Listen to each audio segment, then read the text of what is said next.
बिस्मिल्लाहिर्रहमानिर्रहीम। अस्सलामु अलैकुम। अभी मैं हूं अदनान मुनीर और आप देख रहे हैं मेरा यूट्यूब चैनल एवरीथिंग यहाँ। अभी आज के वीडियो में मैं आपको दिखाऊंगा कि आपका फलदार पौधा किस तरह बीमारियों का शिकार हो सकता है और किस तरह ये आहिस्ता आहिस्ता खुश्क होकर ज़ाया हो जाता है। तो मेरे सामने ये एक पौधा है, इस पे हमने खेत में हल चलाया। हल चलाने के दौरान ये अगर आप देखें गौर से तो ये देखें पौधा कितना ज़ख्मी हो चुका है। इसकी छाल जो है वो काफ़ी तकरीबन 70% तक उतर चुकी है। अब ये पौधा जो है वो ऑन रिस्क है। अगर तो ये ज़मीन से सही तरह ग़िज़ाइयत हासिल कर ले तो फिर ये कामयाब हो सकता है, अदरवाइज़ ये पौधा खुश्क हो जाएगा।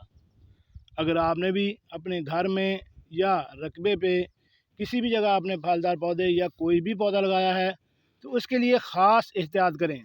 अगर आप हल चला रहे हैं, रूटावेटर चला रहे हैं या कोई कस्सी से या बॉलेज की मदद से उसकी गोडी कर रहे हैं तो ये काम किसी भी सूरत में होना नहीं चाहिए, यानी पौधे की छाल नहीं उतरनी चाहिए। किसी सूरत में भी पौधा आपका ज़ख्मी नहीं होना चाहिए। अगर इस तरह आपका पौधा ज़ख्मी हो जाएगा, क्योंकि छाल अगर ऊपर होगी तो पौधे को ग़िज़ाइयत भरपूर तरीके से जाएगी।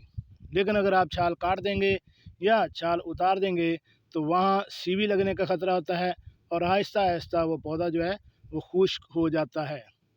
इसलिए अगर आप पौधे की जब भी काट छांट करें तो ख़ास एहतियात में सबसे टॉप पे यही है कि पौधा आपका ज़ख्मी नहीं होना चाहिए।